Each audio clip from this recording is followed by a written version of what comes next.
చదువుకున్నాం కదా, భారతం చదివాం కదా, రామాయణం చదివాం కదా, వద్దు, ధర్మం వైపుకి ఒరుగుదాం. ఆ ధర్మం కాపాడుతుంది, అందులో ఇంకా ఏం అనుమానం లేదు. ఎన్ని దృష్టాంతాలు చూసాం, వాంగ్మయం అంతా అందులో ఇమిడిపోతోంది అంటున్నారు కదా. కాబట్టి ధర్మం వైపుకి మొగ్గుదాం అన్న ఉత్సాహాన్ని మనిషికి కల్పించి పూనికని కల్పిస్తుంది ధర్మమునందు. అందుకని అది ఇహమునకు సంబంధించినదే కాదు, పరమునకు కూడా సంబంధించింది. భగవంతుని యొక్క అనుగ్రహం కలగడం అంటే ఏదో ఇక్కడ ఒక్కచోట ఇక్కట్లు దాటడం కాదు. ఆ ధర్మానుష్ఠానం ఎవరు చేశాడో వాడికి ఉత్తర జన్మల యందు మళ్ళీ మనుష్య జన్మనిచ్చి గొప్ప పండితుడు, నిస్వార్థపరుడు, ధర్మానుష్ఠాన తత్పరుడైనటువంటి వ్యక్తికి కుమారుడిగా జన్మింపజేస్తాడు ఈశ్వరుడు. అప్పుడు సిద్ధాన్నంలా తండ్రి వెంటనే విషయం చెప్పడానికి చిన్నతనం నుంచి సిద్ధంగా ఉంటాడు. ఆయన అడుగుజాడలలో నడిచిన కారణం చేత ఎత్తవలసిన జన్మల సంఖ్య తగ్గిపోయి ఈశ్వరుడికి దగ్గరైపోతాడు. అందుకే ధర్మానుష్ఠాన తత్పరులతో కలిగినటువంటి స్నేహము కూడా అంత గొప్పది. జీవితంలో దేన్నైనా వదులుకోవడానికి సిద్ధపడు, కానీ ఏ కారణానికి ధర్మాత్ములతోడి స్నేహాన్ని మాత్రం వదిలిపెట్టుకోవద్దు. అందుకే శంకరులంతటి వారు భజగోవిందం చేస్తూ సత్సంగత్వే నిస్సంగత్వం, నిస్సంగత్వే నిర్మోహత్వం, నిర్మోహత్వే నిశ్చలతత్వం, నిశ్చలతత్వే జీవన్ముక్తి అంటారు. అసలు నిజంగా నేను మీతో ఒక పరమసత్యం చెప్పవలసి వస్తే, భగవంతుని యొక్క అనుగ్రహం కలిగింది అనడానికి గొప్ప నిదర్శనం ఏమిటో తెలుసా? ఒక మహాత్ముడితోటి పరిచయం కలగడమే, ఆయన పట్ల అచంచలమైన విశ్వాసం మనకి కలగడమే మన జీవితం ఒక పెనుమార్పు తిరిగింది అనడానికి గుర్తు. అది ఒక్కొక్కసారి సశరీరులై శరీరంతో ఉన్నవాళ్ళవచ్చు, ఒక్కొక్కసారి శరీరము లేనివారైనా కూడా కావచ్చు. ఉదాహరణకి కామకోటి పీఠాధిపత్యం వహించిన చంద్రశేఖరేంద్ర సరస్వతి మహాస్వామి వారు ఉన్నారు. వారు ఇవాళ శరీరంతో ఉండకపోవచ్చు, కానీ వారు అంతటా ఎప్పుడూ వ్యాపించి ఉంటారు. అటువంటి మహాత్ముల యందు గురి కుదిరినా సరే వాళ్ళు మనని వాళ్ళ వస్తువుగా తీసుకుని మనని కాపాడతారు. వారికి మనము లొంగి ఉండడం, వారికి వశపడి ఉండడం, ఏదైనా చేస్తున్నప్పుడు ఆయనకి తెలుస్తుంది కదా, ఆయన చూడకుండా ఉండరు కదా. ఆయనకి తెలిస్తే ఇది చాలా ఇబ్బంది తీసుకొస్తుంది కదా అనేటటువంటి ఆలోచన ఏర్పడిందనుకోండి, అది ఆరోగ్యవంతమైన భయాన్ని ఇస్తుంది. ఆయనతో కలిసి ఉండడంలో ఎలా చెప్తాను నేను ఆయన అంతేవాసినని, ఆయన మీద నాకు పరమ గౌరవం అని ఎలా చెప్పుకుంటాను రేపొద్దున్న? ఆయన ఒప్పుకుంటారా అన్న ప్రశ్న మనసులో తలెత్తిందనుకోండి, ఆ పని చెయ్యడు. ఆ పని చేయకపోవడం నన్ను నమ్మండి, భగవదనుగ్రహం చేత మిమ్మల్ని బాగా దగ్గర చేస్తుంది మహాత్ములకి. అది దగ్గర చేసి ఉద్ధరణకి కారణం చేస్తుంది. అందుకే ధర్మాత్ములతోడి వైరము, ప్రయత్నపూర్వక వైరం ఎంత ప్రమాదకరమో ధర్మాత్ములతోడి సహవాసం అంత గొప్పది.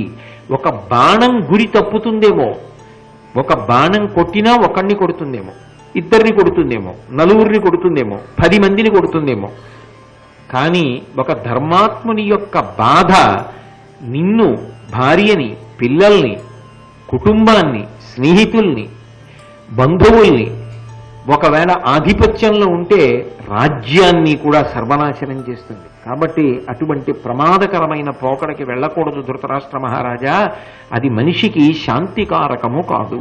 కాబట్టి అరిది విలుకాని యుజ్వల శరమొక్కని నుంచు తప్పిచనినంచను నేర్పరి అయిన వాని నీతి స్ఫురణము పగరాజు అతని భూమించెరచును. ఈ సారవంతమైన వాక్కుని దృష్టిలో పెట్టుకుంటే ఒక మనిషి మనిషిగా ఎలా బ్రతకాలో అర్థం అవుతుంది. కాబట్టి ఈ మాట చెప్పి విదురుడు వేరొక అద్భుతమైనటువంటి హితవాక్కుని ఉపదేశం చేస్తున్నాడు. అందులో అంటాడు, ఇది అంకెలతో కూడుకున్న విషయంగా చెప్పాడు. దీనిలో చమత్కారం ఏమిటంటే, మీరు ఎలా ఎటువైపు ఉన్నవారు అటువైపుకి ఎలాగైనా అన్వయం చేసుకోవచ్చేమో అనిపిస్తుంది నాకు ఈ పద్యం చదివితే. ఒకటి గొని రెంటి నిశ్చల యుక్తి చేర్చి మూటి 4 కడు అవశ్యంబులుగా చేసి ఏనిటిని గెలిచి ఆరింటి నెరిగి ఏడు విడిచి వర్తించువాడు వివేకధనుడు. ఈ పద్యంలో విదురుడు ఎక్కడా కూడా ఏది అన్నవి ఏవీ మాట్లాడలేదు. మాట్లాడకుండా అంకెల మీద చెప్పుకుంటూ వెళ్ళాడు. ఇది చాలా తమాషా అయినటువంటి విశేషం యథార్థానికి. ఎందుకని అంటే ఇది మీరు ఏ స్థాయిలో ఉన్నటువంటి వాళ్ళకి ఆ పద్యం ఇస్తే ఆ స్థాయిలో దాన్ని అన్వయం చేసుకుని ఎలాగైనా అభివృద్ధిని పొందొచ్చు, అభ్యున్నతిని పొందొచ్చు. ఒక రాజ్య పరిపాలన చేసే రాజుగారైతే ఒకలా అర్థం చేసుకోవచ్చు, ధృతరాష్ట్రుడికి ఒకలా అర్థం అవ్వచ్చు, మంత్రిగా విదురుడు ఒకలా చెప్పాడని కూడా చెప్పచ్చు, రాజు క్షేమం కోసం మంత్రిగా మంత్రాంగ సంబంధంగా మాట్లాడాడు అనొచ్చు. ధర్మదేవత యొక్క స్వరూపం కాబట్టి, ధర్మము మోక్షమునకు కారణం కాబట్టి, అది విడుదలను ఇచ్చేస్తుంది కాబట్టి, అది చాలా పతాక స్థాయి విషయాన్ని ప్రతిపాదించిందని చెప్పచ్చు. నీతికి అన్వయం చేయొచ్చు, ఎవరు ఎలా అన్వయం చేసుకుంటే అలా అన్వయం చేసుకొని, కానీ అది మాత్రం ఉద్ధరణ కొరకు మాత్రమే పనికొస్తుంది. ఎందుకంటే చివర ఒక గొప్ప మాట ఉంది. ఏమిటి అంటే వివేకధనుడు. అవివేకంతో అన్వయం చేయడానికి మాత్రం అది పనికొచ్చేది కాదు. వివేకధనుడు, వివేకము కలిగిన వాడు. నిజానికి శంకర భగవత్పాదులు వివేక చూడామణి అని ఒక పుస్తకం ఇచ్చారు. వివేకము అన్న మాట అన్వయం దేనికి అంటే శంకరుల దృష్టిలో నిత్యానిత్య వస్తు వివేకము అంటారు. ఏది ఇవాళ ఉండి రేపు ఉండదు, ఏది ఎల్లకాలముల యందు ఉంటుంది అన్న విషయంలో తేడా తెలుసుకోవడాన్ని వివేకము అంటారు. నిశ్చయం చేస్తే బుద్ధి అంటారు, సంకల్పం చేస్తే మనసు అంటారు, వ్యూహం చేస్తే చిత్తము అంటారు. ఇలా ఒక్కొక్క దానికి ఒక్కొక్క ధర్మం. ఇందులో వివేకము అన్న మాటకు అర్థం ఏమిటంటే ఇది ఆత్మ సంబంధమై నిత్యానిత్య వస్తు సంబంధమైనటువంటి జ్ఞానమును రూఢము చేస్తుంది. ఏది నిత్యము? పరబ్రహ్మం ఒక్కటే నిత్యము, ఆత్మ నిత్యము. ఏది అనిత్యము అంటే మీకు తేలిక మార్గం, ఏదో పెద్ద వేదాంతంలా మాట్లాడకుండా ఉండాలి అంటే దేనికి పుట్టిన తేదీ ఉన్నదో అది అనిత్యం. పుట్టిన ప్రతి వస్తువుకి మృత్యు ఉంటుంది, మృత్యు తేదీ ఉంటుంది. కానీ పుట్టినది అన్నది అన్వయం దేనికి అవదో దానికి వెళ్ళిపోవడం అన్నది కూడా అన్వయం కాదు. కాబట్టి పుట్టినది అన్నది కానిది ఎవరు? భగవంతుడు ఒక్కడే. ఏది వెళ్ళిపోవడం అన్న మాట ఉండదు, భగవంతుడు ఒక్కడే. ఈ లోకములన్నీ వెళ్ళిపోయిన లోకంబులు లోకేశులు లోకస్తులు తెగిన తుది అలోకంబగు పింజీకటి కావలయవ్వండే కాకృతి వెలుగు అతని నేసేవింతు. ఆయన ఈ లోకాల్లో ఉన్నవాళ్ళు, లోకాల్ని పరిపాలించేవాళ్ళు అందరూ వెళ్ళిపోయినా ఆయన మాత్రం అలాగే ఉంటాడు. ఆయనెవరో తెలుసుకున్నారనుకోండి, ఆయన మనమైపోతాం. అది విచిత్రం. బ్రహ్మవిద్ బ్రహ్మైవ భవతి. అరుణాచల భగవాన్ రమణులు ఆ స్థితికి ఎదిగినటువంటి మహాపురుషులు. అలాగే రామకృష్ణ పరమహంస, కాంచీపురానికి చెందినటువంటి చంద్రశేఖరేంద్ర సరస్వతి మహాస్వామి, ఇలా మహాపురుషులైనటువంటి వారు అద్వైత సిద్ధి, జీవబ్రహ్మైక్య సిద్ధిని పొంది వాళ్ళు సాక్షిగా చూస్తూ శరీరాన్ని విడిచిపెట్టారు. కాబట్టి వాళ్ళు ఇక మళ్ళీ తిరిగి రారు, కానీ అంతటా ఆత్మస్వరూపులై ఉంటారు. అదిగో ఆ నిత్యానిత్య వస్తు వివేకమును ఎవరు పొందారో వారు వివేక ధనులు. దాన్ని మించిన ధనం లోకంలో ఏముంటుంది? అటువంటి వివేక ధనాన్ని పొందడానికి సోపానములు చెప్పాడు విదురుడు. ఈ మెట్లెక్కడం మొదలు పెడితే చివరికి ఈ ధనం నీదే. ఒకటి కొని అంటే ఒకదాన్ని స్వీకరించి ఆ ఒక్కటి ఏది అన్నదాని కోసం అది కొని అంటే దాన్ని తీసుకుని ఏదో ఒక్కటి, రెండవది లేనిది ఒక్కటే ఉన్నది నిజానికి ఏది? ఆత్మ. ఆ ఆత్మ ఏది? ఆ ఆత్మ ఎలా అనుభవంలోకి వస్తుంది అని పరిశీలనం మొదలుపెట్టి ఒకటి కొని రెంటి నిశ్చలయుక్తి చేర్చి, నిశ్చల అన్న మాటకు అర్థం ఏంటంటే కదలకుండా యుక్తి, అటువంటి ప్రజ్ఞతో ఆలోచనతో ఒకటిని తెలుసుకోవడానికి రెండిటిని చేర్చుకుని, ఏ రెండిటిని చేర్చుకోవాలి అంటే సుఖము దుఃఖము, ఈ రెండిటిని చేర్చాలి. ఎందుకని? ఇందులో ఒక చిత్రమైన విషయం ఉంటుంది. ఏది శాశ్వతమైనదో తెలుసుకోవాలి, ఏది నిత్యమైనదో తెలుసుకోవాలి అంటే అనిత్యమైన దాంతోటే వెతకులాట ప్రారంభం చెయ్యాలి. ఇప్పుడు వెలుతురేది అని అడిగారు అనుకోండి, చీకట్లోకి తీసుకెళ్ళాలి. ఓసారి చీకట్లోకి తీసుకెళ్ళి దీపం వెలిగించారనుకోండి, ఇది వెలుతురు అంటే అర్థమైపోయింది. చీకటి తెలియదు అనుకోండి, వెలుతురేది ఎంత చెప్పినా వాడికి అర్థం కాదు. ఒకసారి చీకటి తెలిసిందనుకోండి, వెలుతురు అర్థమైపోతుంది. సుఖ దుఃఖములు ఈ రెండు ఎవరివి? ఈ రెండు ఆత్మవి కావు. ఈ రెండు ఎవరివంటే ఒకటి శరీరానివి, రెండు మనస్సువి. ఈ రెండే. ఎందుకనంటే అన్ని వేళలా శరీరానికే దుఃఖం కలగాలని లేదు, మనసుకు కూడా దుఃఖం కలుగుతుంటుంది, మానసిక దుఃఖం. ఒక్కొక్కసారి శరీర దుఃఖం వలన మానసిక దుఃఖం, శరీరము మనసు దుఃఖపడడం మనకు కారణమవుతుంది. అయితే సుఖము అంతే, ఈ రెండే. మనసు సంతోషాన్ని పొందుతుంది. మా అబ్బాయి వస్తున్నాడు 2 రోజుల తర్వాత, ఓ సంతోషం, అది మానసికమైన సంతోషం.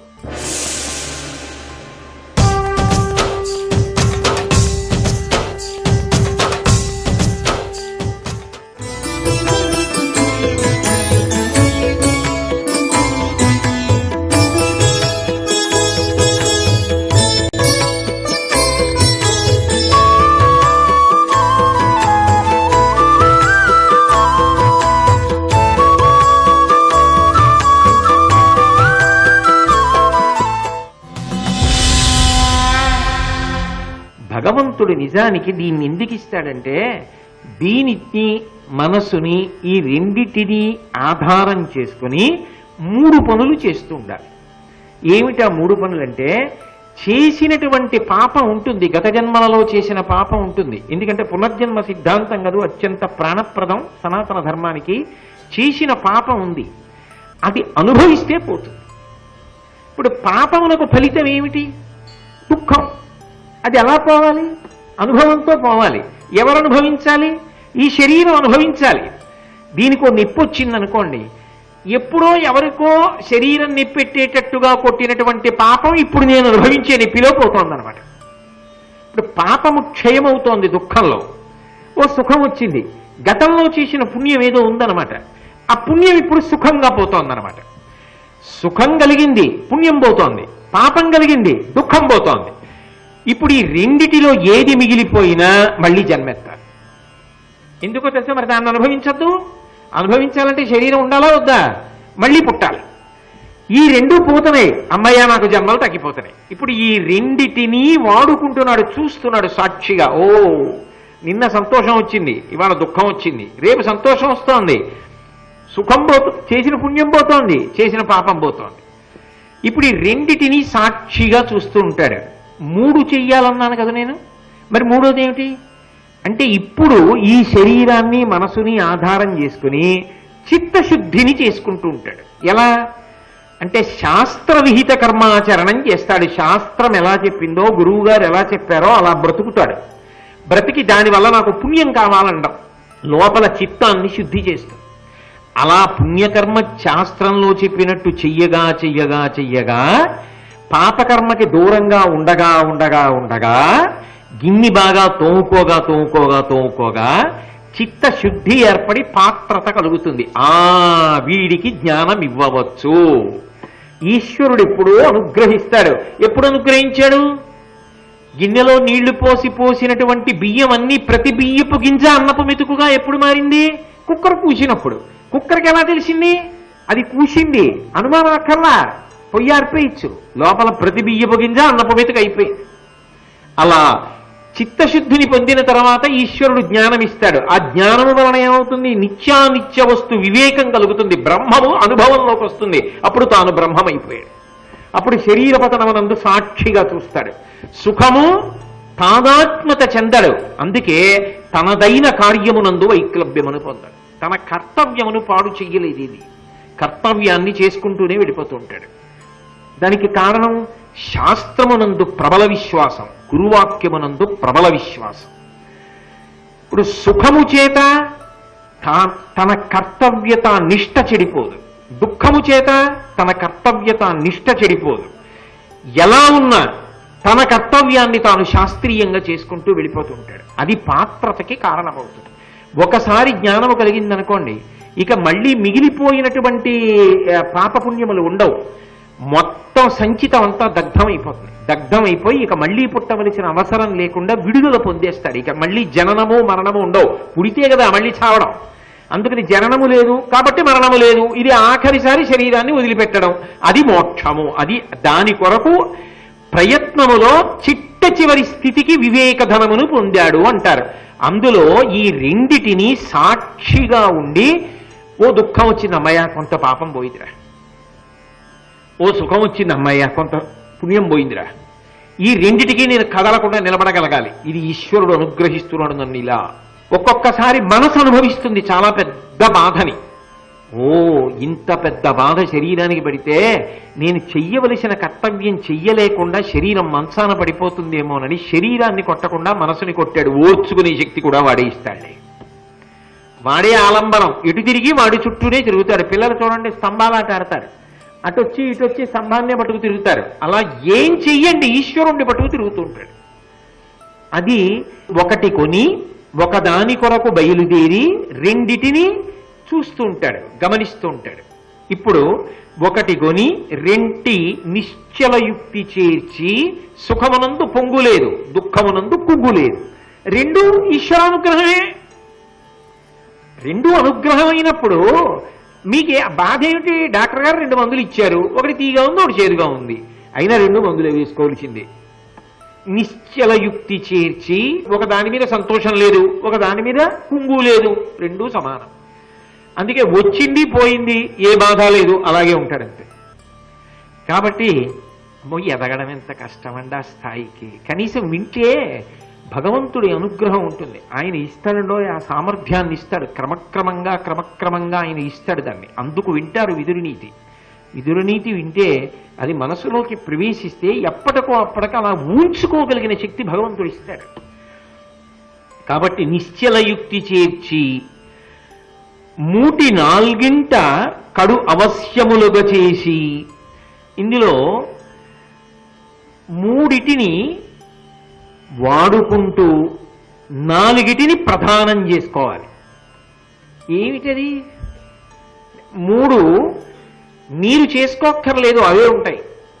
ఏవి అంటే సత్వము, రజస్సు, తమస్సు అనబడేటటువంటి గుణాలు. సత్వము కన్నా శుద్ధ సత్వం గొప్పది. సత్వము తనంత తాను చాలా గొప్పదేం కాదు. ఇప్పుడు ఈ సత్వము, రజస్సు, తమస్సు ఏం చేస్తాయంటే అలా తిప్పుతూ ఉంటాయి. మార్చి మార్చి మార్చి మార్చి మార్చి మార్చి తిప్పుతాయి. సత్వము కాసేపు భారతం చెప్తున్నాడు కదా, ప్రశాంతంగా ఉంటారు. దిగిపోయాను అనుకోండి, ఏవో పిచ్చి పిచ్చి కోరికలు, వెంపర్లాట, రాగద్వేషాలు. రజోగుణం చీకటి పడిపోతుంది. 10, 11 అయిందనుకోండి, బడలిపోయి నిద్రపోతాడు. తమస్సు ఈ 3 తిరుగుతూ ఉంటాడు. సత్వగుణము, రజోగుణము, తమోగుణము. ఈ 3 తిరుగుతూ జాగ్రత్త, స్వప్న, సుషుప్తి తిరుగుతూ ఉంటాడు. కలకంటూ ఉంటాడు, నిద్ర లేచి ఉంటాడు, గాఢ నిద్రలోకి పోతూ ఉంటాడు. త్రిపుర సుందరి అంటే అమ్మవారి 3 తిప్పుతుంది. త్రిపురాంతకుడు అంటే 3 నుంచి పైకెత్తి 4వ దాంట్లోకి తీసుకెడతాడు. వాళ్ళిద్దరిది ఆదర్శ దాంపత్యం. అది విచిత్రం. ఆవిడ త్రిపుర సుందరి, ఆయన త్రిపురాంతకుడు. వాళ్ళిద్దరూ ఆది దంపతులు. ఈ 3 మీద తిరగడాన్ని చూశారనుకోండి, అంతకన్నా గొప్ప చలనచిత్రం లోకంలో ఉండదు. ఏమి తమాషారా! కాసేపు అలా ప్రశాంతంగా ఉందా, కాసేపు ఉద్వేగపడిపోయిందా, కాసేపు నిద్రపోయిందా, ఎలా తిరుగుతోందిరా? ఎప్పుడు తిరిగినా కోతి 3 కొమ్మల మీద తిరిగినట్టు తిరుగుతూ ఉంటుందా? ఇది ఈ 3 కొమ్మల మీద తిరుగుతూ 4 అనుష్ఠానంలోకి తెచ్చుకోవాలి. ఏమిటవి? ధర్మ, అర్థ, కామ, మోక్ష. ఇందులో వివేకధనము కదా చివర. మోక్షము కొరకు 3 పురుషార్థములు, 4వది మోక్షం ఉన్నా నిజానికి మీరు చెయ్యవలసింది మాత్రం 3 చెయ్యాలి. 3 ఏమిటది? ధర్మబద్ధమైన అర్థము, ధర్మబద్ధమైన కామం.